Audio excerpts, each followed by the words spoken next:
Vamos hoje falar sobre, ainda o capítulo 3 do Livro dos Espíritos, Formação dos Mundos.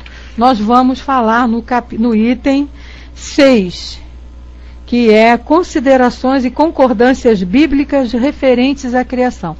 Gente, vocês me esperem um minutinho só. Eu já volto em um minuto. Pronto. Voltando. Não, sabe o que é? As crianças da minha vila, elas adoram ficar justamente aqui debaixo na frente da minha casa, porque aqui tem um banquinho, né? Elas sentam ali e ficam naquelas brincadeiras. Então eu fui pedir para eles brincarem um pouquinho mais para lá, porque a algazarra, vocês poderiam não estar escutando, mas a mim estava incomodando, né? Então, voltando tudo de novo, Dudu. Isso, hoje nós vamos estudar considerações e concordâncias bíblicas referente à criação, que é o item 6 do capítulo 3º do Livro dos Espíritos, ainda a formação dos mundos. Então aqui Kardec vem fazendo agora um resumo, né, uma espécie de resumo a respeito do que nós estudamos até então, da formação dos seres vivos, do povoamento da Terra lá, falando de Adão, da diversidade das raças humanas e da pluralidade dos mundos. E aí ele vem fazendo agora esse comentário em relação a essa mesma história, né, a esse mesmo conhecimento que nos é trazido pela Bíblia. Então, lá no item, na questão 59, ele diz assim: os povos fizeram ideias bastante divergentes sobre a criação segundo o grau de seus conhecimentos. E isso aqui é uma frase assim que Kardec inicia que a gente precisa entender. É lógico que cada um vai fazer as colocações, vai contar a história, principalmente sobre essa criação, justamente em cima disso mesmo, dos seus conhecimentos, né, da base que tem. Daí, ele vem explicando aqui para nós muitas discordâncias a esse respeito, né? Existem teorias que foram criadas, ditas como certas e que, muito tempo depois, a própria doutrina e a própria ciência veio comprovar que eram teorias furadas. A gente tem esse estudo muito completo, e se Deus quiser, um dia nós estaremos fazendo o estudo desse livro aqui, lá na Gênesis, que é onde ele fala lá das várias ideias, dos vários sistemas, das várias teorias a respeito da criação do mundo. Então ele começa essa história falando dessa maneira. E ele continua: a razão apoiada na ciência reconheceu a inverossimilhança de algumas teorias. Por quê? A partir do momento que a ciência começou a desenvolver e que a humanidade teve meios de pesquisar a verdade, essas teorias lá da antiguidade, elas foram caindo por terra. Né? Por quê? Provas concretas, através de pesquisas, através de estudos feitos pelos cientistas, vieram comprovar outras verdades. E aquelas, então, caíram por terra. E aí ele diz, né? Aqui os espíritos nos oferecem, confirma a opinião há muito admitida pelos homens. Então, as ideias, né, a verdadeira história da criação do mundo, como nós vimos aqui, que os espíritos forneceram a Kardec, elas estão em acordo com a ciência, com aquilo que os homens de ciência até então tinham descoberto.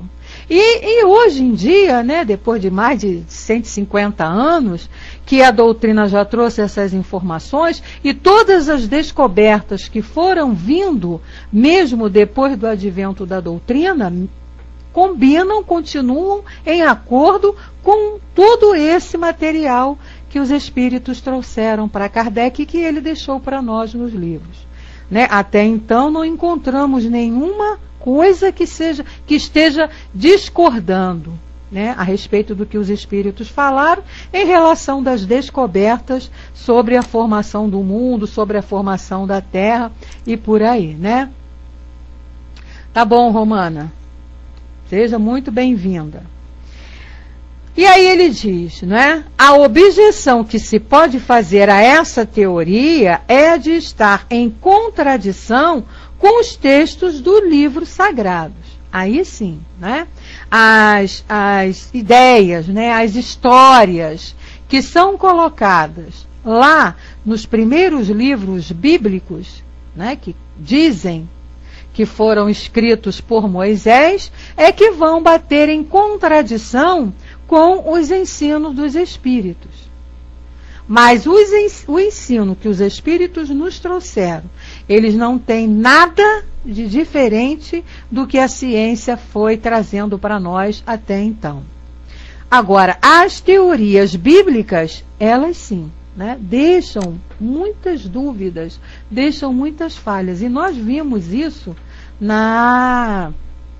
quando nós estudamos aqui, que eu peguei textos lá da Gênese e mostrei para vocês lá os comentários de Kardec a respeito. E aí ele então diz, mas um exame sério nos leva a reconhecer que essa contradição é mais aparente do que real, resultante da interpretação dada a passagens que, em geral, só possuíam sentido alegórico. Então, o que Kardec está colocando aqui é o seguinte: para quem vai interpretar essas passagens bíblicas assim, ao pé da letra, ipsiliteris, o que está escrito ali, vai parecer uma coisa assim meio fantasiosa. Mas se nós formos interpretar, que foi o que Kardec fez, usando daquela maneira como está na Bíblia, lá na Gênese mosaica, aquela linguagem que Moisés utilizou, o meio como ele colocou lá, se nós formos olharmos de maneira alegórica, como se fosse uma história, e fôssemos interpretar realmente o que Moisés queria dizer com aquilo, o que ele estaria realmente dizendo, informando, nós vamos ver que não existiria nenhuma contradição. E foi isso que Kardec fez lá no livro A Gênese. Ele pegou todo aquele início da Bíblia, né, a Gênese mosaica, e aqui no capítulo mesmo que ele tem no livro A Gênese, capítulo 12, que tem como título A Gênese mosaica, e ele veio explicando, detalhadamente, todos aqueles termos, toda aquela história que Moisés escreveu, a maneira como Moisés escreveu.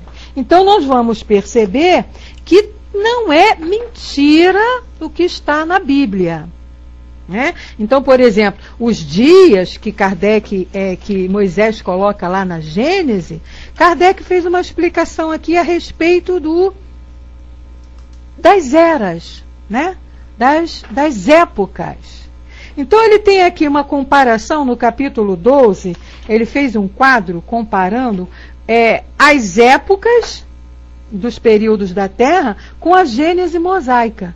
Então lá, no primeiro dia, na Gênese mosaica, que diz lá que foi criado o céu e a terra e a luz, está representando ali, na realidade, o período astronômico, onde houve concentração da matéria cósmica universal num ponto do espaço, em uma nebulosa que deu origem pela condensação da matéria em diversos pontos às estrelas, ao Sol, à Terra, à Lua e a todos os planetas.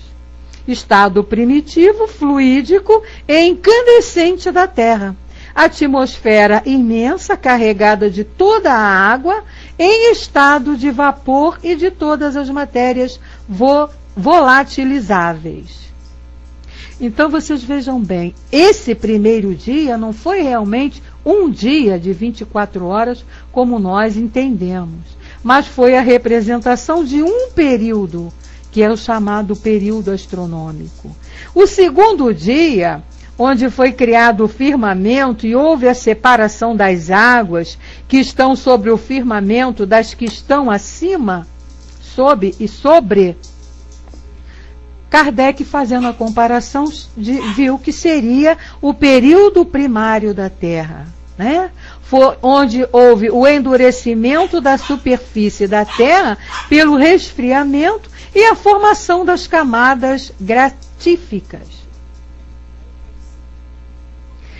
A atmosfera espessa e ardente, impenetrável aos raios de sol. E por aí. O terceiro dia, que na Gênese mosaica está lá, que Deus criou as águas que estão debaixo do firmamento e reúnem, as águas se reúnem e aparece o elemento árido, a terra e os mares e as plantas. Esse seria o terceiro período do estudo da formação da Terra, o período de transição. As águas cobrem toda a superfície do globo, os primeiros depósitos de sedimento formado pelas águas, o calor tímido, o Sol começa a atravessar a atmosfera brumosa, os primeiros seres organizados da mais rudimentar constituição, líquens, musgos, fetos, licopódicos, né? Nomes complicados para se falar, plantas herbáceas, vegetação colossal. Primeiros animais marinhos, os zoófitos, os pólipos e os crustáceos. Depósitos uriníferos. Então tá lá. O quarto dia, que seria o Sol, a Lua e as estrelas, seria o período secundário, onde a superfície da Terra pouco acidentada, águas pouco profundas e pantanosas.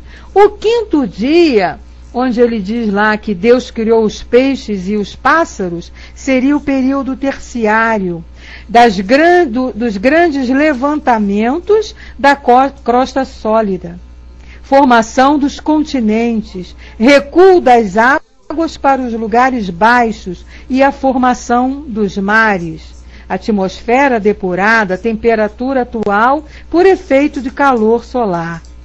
O sexto dia, onde ele diz que Deus criou os animais terrestres e o homem, seria o sexto período quaternário ou pós-diluviano, dilúvio universal. Terrenos de aluvião, vegetais e animais atuais e o aparecimento do homem. Então a gente percebe que não é que a gente não pode dizer, essa história de Moisés é uma história imaginária, isso não foi assim, Deus não criou o mundo em 6 dias, e como a gente comenta, se nós formos analisar. Então é isso que Kardec está tentando explicar para nós aqui, né? Isso como se diz, pra gente, que a gente não pode desvalorizar também essas informações bíblicas. As contradições são por conta das interpretações mal feitas. Agora, existem as criaturas, as pessoas, que acreditam piamente que Deus fez os 6 dias. Porque Deus pode tudo. Porque nada para Deus é impossível. Este é o argumento que eles dizem. Mas nós sabemos disso, que para Deus não há nada impossível. Ele pode estalar os dedos e criar o universo em 1 minuto, com certeza. Mas isso não seria lógico. Por quê? É aquilo que Einstein diz para nós lá, né? Deus não é um jogador de dados. Deus não é um mágico. Deus, ele faz as coisas, ele fez as coisas, construiu as coisas de maneira correta e lógica, para que não houvesse dúvidas, para que não houvesse mudanças nas suas leis. As leis de Deus, elas são imutáveis, né? Então, no que Deus criou, não pode ser mudado.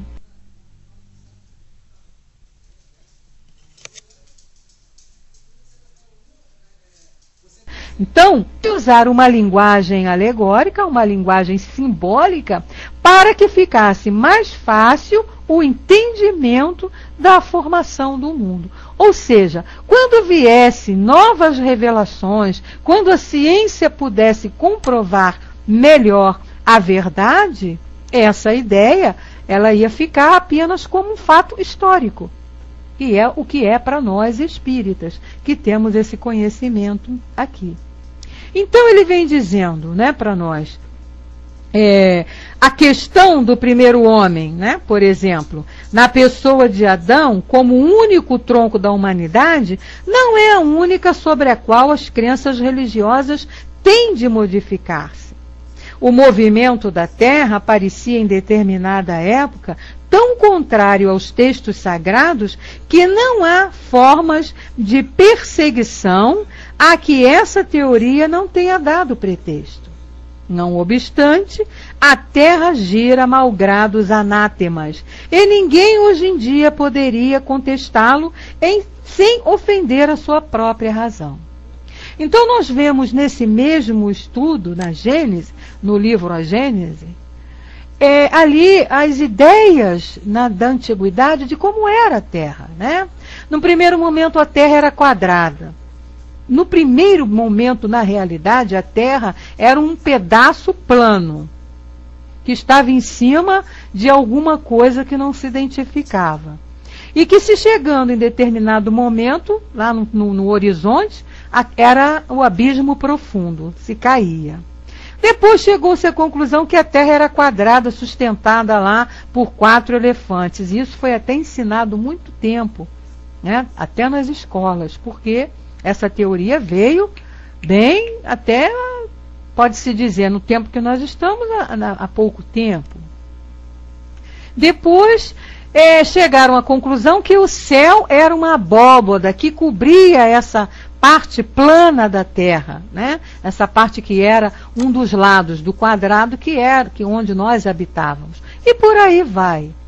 Tanto essas informações, todas essas teorias que existiam. E aí o que Kardec está dizendo aqui, né? Independente dessas teorias, a verdade sempre esteve lá. Aconteceu da mesma maneira. A Terra sempre girou em torno do Sol, a Terra sempre girou em torno de si mesma, para formar os dias e as noites, e em torno do Sol, e a ciência, com o advento, né, de meios de aparelhagem técnica que isso pudesse ser pesquisado, veio trazendo e foi mostrando para nós a verdade. E aí essas histórias bíblicas, elas hoje para nós são como histórias, né? Como se fossem histórias da carochinha. Porque a ciência hoje, gente, não tem como mais você acreditar que a Terra foi povoada por um casal, Adão e Eva, né? O Reinaldo coloca para nós, até para que observássemos a natureza fora do ângulo da mágica ou milagre divino. Algo insondável, verdade, mas que concluíssemos que não existe efeito sem causa e que, portanto, tudo seria passível de investigação, lógico. Né? E a gente percebe nas leis de Deus que ele não tem as leis não passam para nós essa ideia de que ele pode fazer essas mágicas, né? Voltando lá ao que Einstein falou, Deus não é mágico. Mágico é uma coisa que não tem realidade. Mágico é uma coisa irreal. O mágico vive do ilusionismo. Então Deus não poderia fazer as coisas através desses atos mágicos porque seria irreal. Então é a coisa verdadeira. O processo todo de formação da Terra teve que ser dessa maneira, porque é o certo, é o correto. E aí Kardec diz assim, né? A Bíblia diz igualmente que o mundo foi criado em 6 dias e fixa a época da criação em cerca de 4.000 anos antes da era cristã. Além disso, a Terra não existia. Ela foi tirada do nada. Isso dentro da teoria bíblica, né? Então ela foi tirada do nada. O texto é formal. E eis que a ciência positiva, a ciência inexorável, vem provar o contrário. A formação do globo está gravada nos caracteres indeléveis no mundo fóssil. E está provado que os 6 dias da criação representam outros tantos períodos, cada um deles, talvez, de muitas centenas de milhares de anos, que foram essa comparação que eu fiz aqui para vocês, que Kardec coloca detalhadamente lá na Gênese. Aqui ele dá apenas um apanhado, né? Então tá aí, claro. Agora, nós não podemos, não vamos com isso, denegrir, né, a imagem de Moisés e brincar com aquela Gênese mosaica. Agora, vamos interpretar o que Moisés estava querendo dizer ali. Ele não podia falar em período assim, em período assado, né, em período quaternário, e que tinha não sei quantos... O povo não ia entender nada, né? O povo não ia entender. Então ele teve que contar aquelas histórias, né? Fazer aquele vamos dizer assim, aquela mise-en-scène toda para que tivesse credibilidade. Até para mostrar para nós todo o poder de Deus.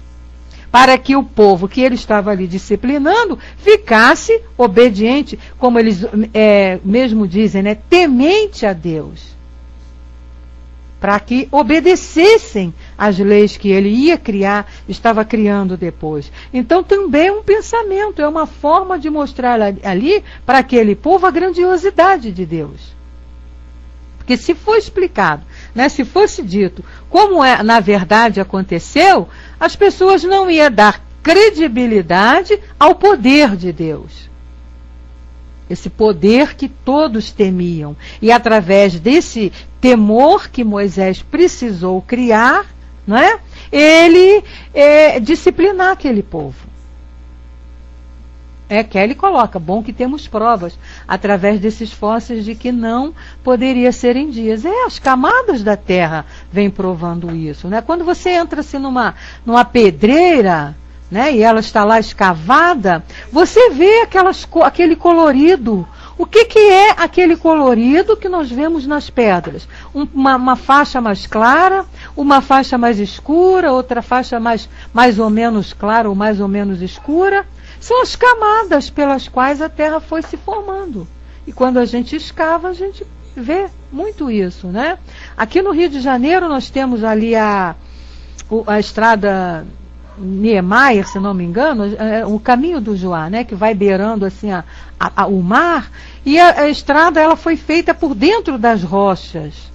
E a gente observa, passando por ali, a gente observa. Dá para ver claramente nas rochas essas diferenças de épocas da formação terrena. Então, é o que Kardec vem nos explicar, né? A maravilha da doutrina espírita é isso, gente.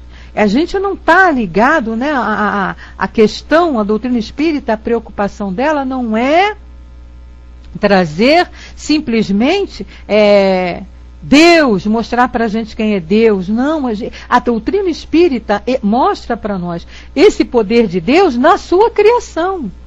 Então a gente vai amar a Deus e respeitar a Deus em função desse conhecimento que a gente tem. Que não foi porque não foi feito em 6 dias que a gente não vai dar esse valor grandioso que é Deus. Porque construir esse universo, mesmo que tenha sido em bilhões e bilhões de anos, é um poder muito grande. É uma coisa muito valiosa para todos nós. É através desse universo, através dessas situações, através desta natureza, né, calma, tranquila, que vai acontecendo gradativamente, que as coisas vão acontecendo gradativamente, que a gente vê a grandiosidade de Deus. Então não era necessário que ele criasse esse universo e o mundo em 6 dias para que a gente respeitasse. Hoje, né? Mas na época lá de Moisés era preciso, era necessário isso. Porque as pessoas só valorizavam, só respeitavam e só davam poder àqueles que podiam demonstrar esse tipo de força, esse tipo de poder. E aí ele continua, né? Deixa eu ver aqui onde que eu parei. E não se trata de um sistema, como ele fala aqui, né? E não se trata de um sistema, uma doutrina, uma opinião isolada, mas um fato tão constante como o do movimento da Terra, e que a teologia não pode deixar de admitir, prova evidente do erro em que se pode cair, quando se tomam ao pé da letra as expressões de uma linguagem frequentemente figurada.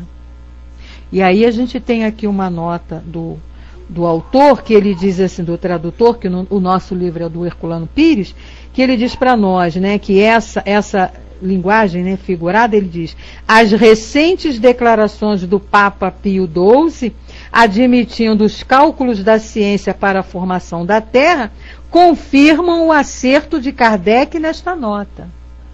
Então vocês vejam que nessa época, né, data em que foi traduzido esse livro, esse Papa Pio XII já estava trazendo informações e esclarecimentos que a ciência vinha comprovar, né? Que a ciência estava mostrando. Então até a própria igreja reconhece que essa história, ela é uma história ilusória, é uma fantasia, uma parábola que Moisés precisou criar. É isso que o nosso Kardec está dizendo aqui, ó. E que a teologia não pode deixar de admitir prova evidente do erro em que se pode cair, quando se tomam ao pé da letra as expressões de uma linguagem figurada, né? Continua ele: devemos concluir então que a Bíblia é um erro? Aí Kardec pergunta: então vamos concluir que a Bíblia é um erro? Não, mas que os homens se enganaram na sua interpretação. Está aí. Então você veja bem como é a beleza da doutrina, né? Ela não veio combater nada. O objetivo da doutrina espírita não é vir combater nada, nem ir de encontro a nada, mas esclarecer. E essa pergunta, nesse final desse parágrafo aí de Kardec, demonstra tudo isso. Então, por conta de ser uma linguagem metafórica, uma linguagem figurada, né, nós vamos achar que a Bíblia é um livro perdido? Nós vamos achar que tudo que está ali é um erro? Não. Por quê? Porque a história aconteceu, mas quem escreveu a Bíblia foram os homens. E o homem, né, na sua imperfeição ainda, nós somos passíveis de erro, de engano na interpretação. Então o que houve aí, o que há aí, é a interpretação equivocada da verdade que está ali escrita. Se todos entendessem que está ali sendo usada uma linguagem figurada, nós não teríamos essas decepções que a gente tem aí em relação a companheiros que acreditam naquela verdade que está escrita ali, né? E aí ele vem falando para nós a respeito, explicando isso, ou seja, a Bíblia não está errada, o erro está na interpretação que dão. E ele diz: a ciência, escavando os arquivos da Terra, descobriu a ordem em que os diferentes seres vivos apareceram na sua superfície. Isso aqui é claro, é lá o que o Reinaldo colocou ali em cima para a gente. A ciência especializada, que é a geologia, para estudar essa formação do planeta. Temos especialistas para identificarem, através desses fósseis que são encontrados, desses animais da antiguidade, dos seres vivos, de acordo com o tempo que aquele fóssil está ali, eles têm condição de determinar o tempo, de determinar a que época aquele animal existiu. Aí, o que a gente encontra aí a respeito de fósseis de dinossauros, e que a ciência chegou a estudar a época que cada um existiu, como viviam, a gente tem aí a prova disso. Como? Ninguém daqui viveu nessa época dos dinossauros, né? Porque nós sabemos que nessa fase o homem ainda não estava vivendo, habitando o planeta Terra. Então, como é que se sabe disso? Através desses estudos, que a ciência, né, com o seu avanço, vai podendo trazer para nós. Agora, é o que a doutrina nos ensina, né? Vamos raciocinar em cima daquilo que está escrito, principalmente na Bíblia. Vamos ver se aquilo tem lógica. É a mesma coisa, né? A história lá da baleia que engoliu Jonas, que na Bíblia não fala baleia, na Bíblia fala um peixe grande. Mas os homens já colocaram que foi uma baleia que engoliu Jonas. Mas eles, quando colocaram, né, interpretaram e jogaram lá a culpa na pobre da baleia, eles esqueceram de observar como é que é a estrutura interna de uma baleia. Que numa gargantinha da baleia, eles olharam um peixe grande, é uma baleia, né? Ela tem aquela boca enorme. Mas a garganta da baleia é pequenininha. Mal passa uma sardinha, uma manjubinha, aquele peixinho pequenininho. Como é que dentro de uma garganta de uma baleia vai passar, na garganta da baleia, vai passar um homem inteiro e ficar vivo dentro da barriga da baleia? Então a gente tem que ver que são maneiras erradas de se interpretar fatos. E aí a doutrina vem nos esclarecer, né? Realmente aconteceu alguma coisa com Jonas. Ele ficou durante 3 dias, sim, passando por uma experiência, numa coisa assim, vamos dizer, desacordado. Foi seguro por alguma embarcação, por alguma coisa, acordou na beira da praia. E deve ter tido lá um sonho qualquer, mas aí, ó. E a história vai passando, né? De tempos em tempos. Várias traduções foram feitas. Conclusão, de um peixe passou por um peixe grande e agora já é uma baleia. A baleia engoliu Jonas. Aí você vai olhar, estudar a baleia, como é que uma baleia pode ter engolido um homem, um adulto, se na garganta dela só passa sardinha e peixinhos pequenos, né? É a lógica, é o que a doutrina nos ensina, raciocinar com lógica. Ainda foi com barquinho, né? Que ele estava de barquinho. É o raciocínio lógico, gente. Não tem como determinadas coisas que estão escritas na Bíblia da gente ter que interpretar ali do jeito que está, né? É preciso se levantar o véu que está encobrindo o que vem ali por debaixo. É o mesmo caso das parábolas do Senhor Jesus. Ele, para passar os seus ensinamentos, utilizou os costumes daquela época em que ele viveu aqui. Mas a gente não pode interpretar em cima daquelas palavras e daqueles exemplos que estão ali. A gente tem que tirar ali a essência do que ele estava querendo dizer e trazer para a nossa atualidade, porque estão todas muito atuais. Então a gente tem que trazer para a nossa atualidade para tirar ali o ensinamento e se esforçar para viver aquele ensinamento. Então, Kardec continua aqui dizendo, ele leu, né? A ciência, escavando os arquivos da Terra, descobriu a ordem em que os diferentes seres vivos apareceram na sua superfície. E essa ordem concorda com a indicada no Gênesis, com a diferença de que essa obra, em vez de ter saído miraculosamente das mãos de Deus, em apenas algumas horas, realizou-se sempre pela sua vontade, mas segundo a lei das forças naturais, em alguns milhões de anos. Lógico, né? Lógico.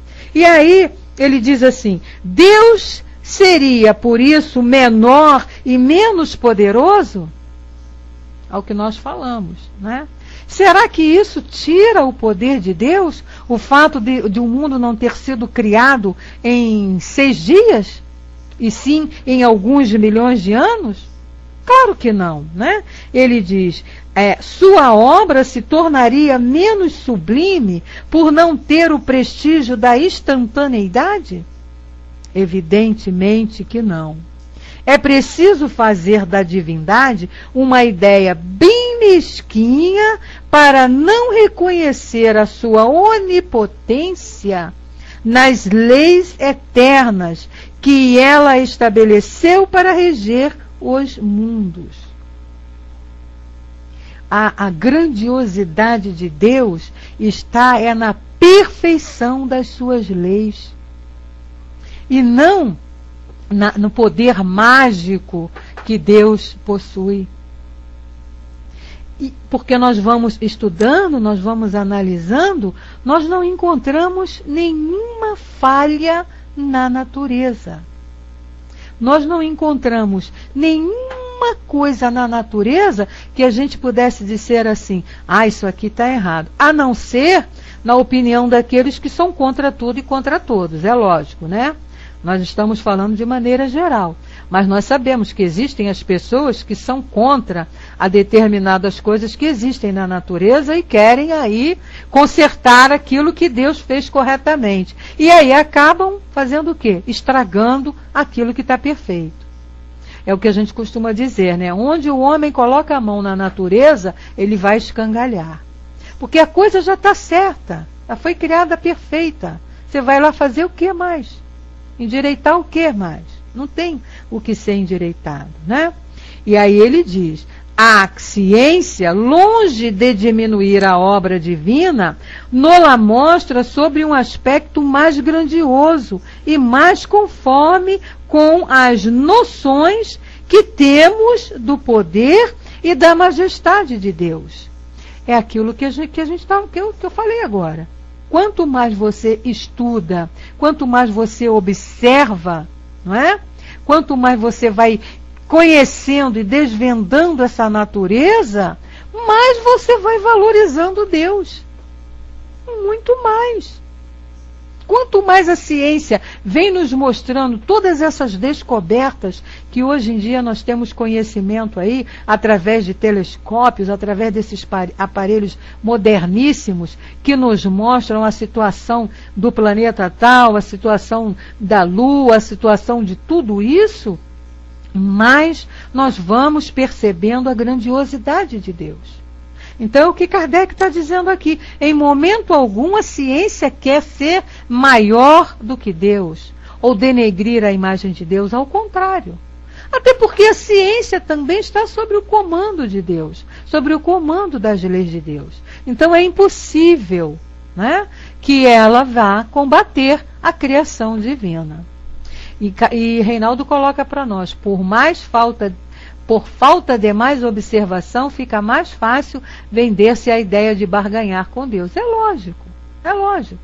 É muito mais fácil eu colocar, né, determinadas situações na mão de Deus do que eu assumir a minha fraqueza ainda, a minha pequenez diante dele. Aí é complicado, né? E aí ele diz, né, pelo fato mesmo de ter ela se realizado sem derrogar a lei da natureza. Ou seja, todo esse processo aí da criação divina. A ciência, continua Kardec, de acordo neste ponto com Moisés, coloca o homem por último na criação dos seres vivos. Moisés, porém, coloca o dilúvio universal no ano de 1654, na formação do mundo, enquanto a geologia nos mostra o grande cataclismo como anterior à aparição do homem. Tendo em vista que até agora não se encontra nas camadas primitivas nenhum traço da sua presença, nem da presença dos animais que, sob o ponto de vista físico, são da sua mesma categoria. Então, o que Kardec está dizendo aqui? Moisés coloca como lá no ano de 1654. Mas se esse dilúvio tivesse acontecido agora, a 1654, né, nós encontraríamos, os estudiosos encontrariam fósseis do homem, fósseis de animais na Terra, né, formando a Terra. E não foram encontrados. Não foram encontrados. Então o homem ainda não existia quando houve esse dilúvio, ou esse dilúvio aí foi colocado de maneira também figurada por Moisés. E aí Kardec continua, né? Mas nada prova que isso seja impossível. Várias descobertas já lançaram dúvidas a respeito. podendo acontecer, portanto, que de um momento para o outro se adquira a certeza material da antigüidade da raça humana. Vejam, meus amigos, que Kardec escreveu isso aqui lá por volta de 1858. E de lá para cá, quantas informações, quantas descobertas o homem já fez a respeito desse processo, né? O fato coloca para nós, Kardec já havia revelado coisas antes de Darwin, como existia espíritos envolvidos. Poucas pessoas deram devida importância a tais revelações. É isso que ele está tentando explicar aqui, Fato. É isso que ele está tentando explicar aqui, nesse debate aqui que ele coloca, nesse texto que ele está colocando. Não é? Os espíritos vieram esclarecer verdades que, de uma certa maneira, não concordam, no início do texto ele fala isso, não concordam com os textos de Moisés. Mas a gente tem que ver que os espíritos estavam certos, porque a cada vez que a ciência traz uma nova descoberta, traz uma nova informação, está condizendo com aquilo que os espíritos disseram. Está concordando com aquilo que os espíritos disseram a Kardec e que nós temos aqui no Livro dos Espíritos. Então, a verdade é essa que a doutrina veio trazer para nós, né? Aí ele diz, e então, se reconhecer, desculpem, pulei, ele diz, né? Mas nada prova que isso seja impossível. Várias descobertas já lançaram dúvidas a respeito, podendo acontecer, portanto, que de um momento para o outro se adquira a certeza material da anterioridade da raça humana. E então se reconhecerá que, nesse ponto, como em outros, o texto bíblico é figurado, né? Vem confirmar ainda mais.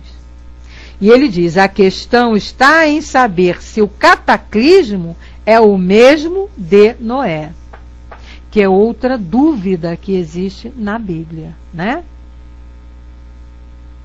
É verdade, o Viajante, eu conheço esse livro, Darwin e Kardec, é muito bom, muito interessante, muito esclarecedor a respeito dessa formação aí da teoria de Darwin. É muito legal esse livro, muito legal mesmo, eu já li, eu tenho até aqui, né? De vez em quando eu leio.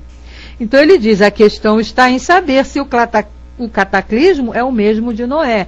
Ora, a duração necessária à formação das camadas fósseis não dá lugar a confusões.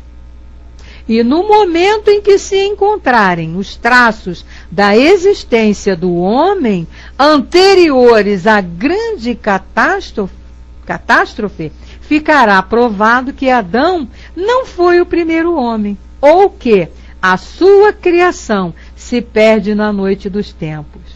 Contra a evidência não há raciocínios possíveis, e será necessário aceitar o fato, como se aceitou o do movimento da Terra e o dos 6 períodos da criação.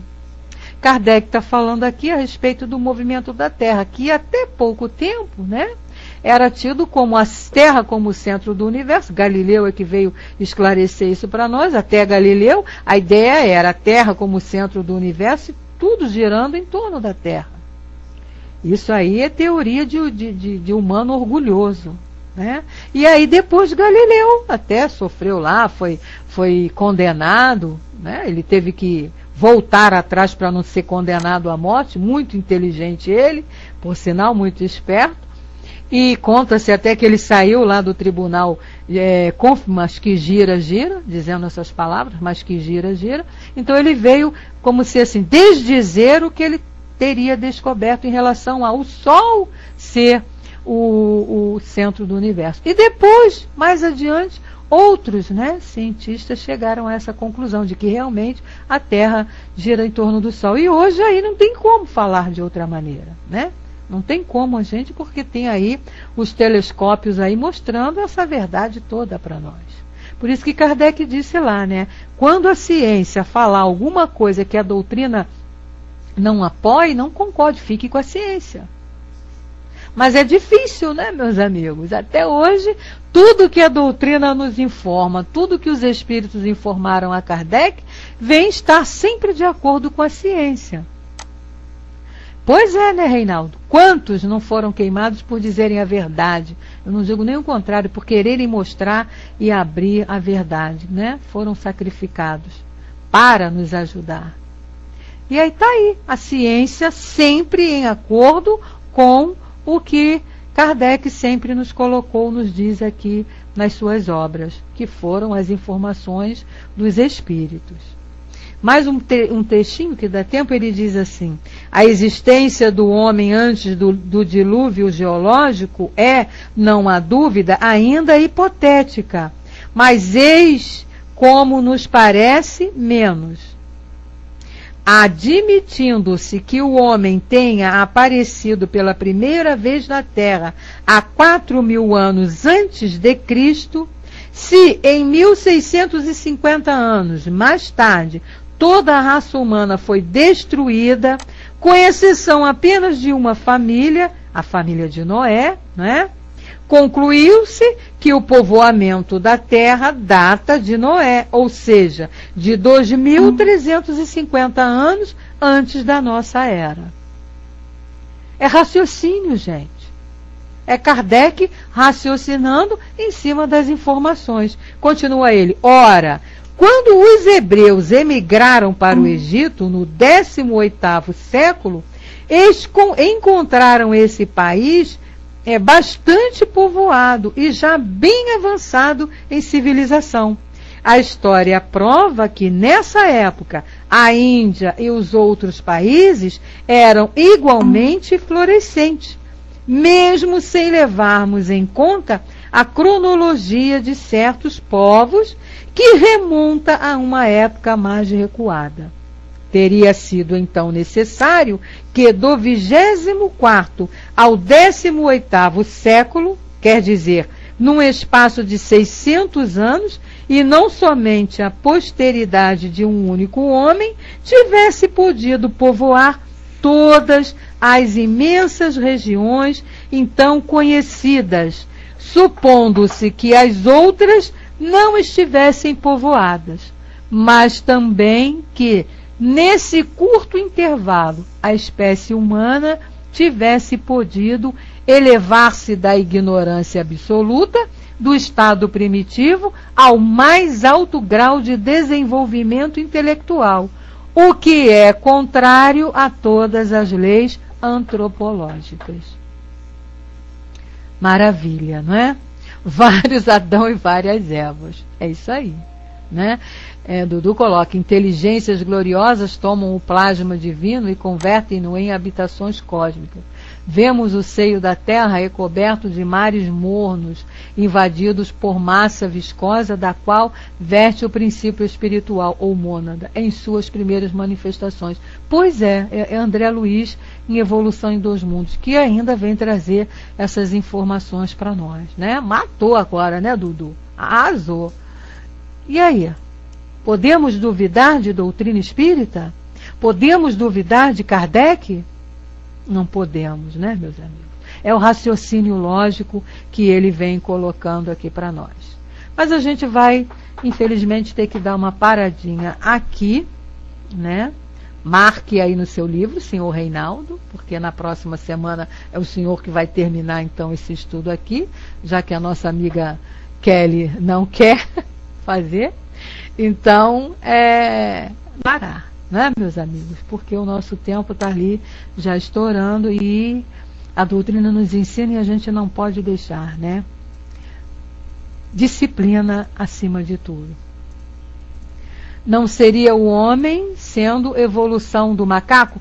Isso aí, Maria, vai ser assunto para a próxima sexta-feira, que o nosso tempo está ali estourado.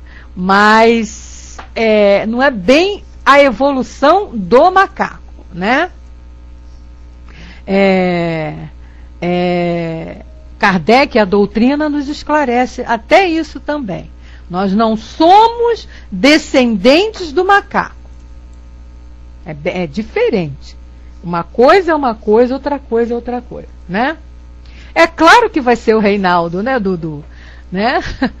É ele que vai fazer a nossa prece final. Claro que eu já estava aqui com isso desde que ele entrou aqui na sala. É ele que vai fazer a nossa prece. Meus amigos, agradecemos então aqui a presença de todos, a participação. Esse estudo aqui é assim maravilhoso, muito bom. Na próxima sexta-feira nós vamos dar continuidade a esse esclarecimento de Kardec e na quarta-feira a gente está aqui estudando o livro O que é o Espiritismo. Tá bom?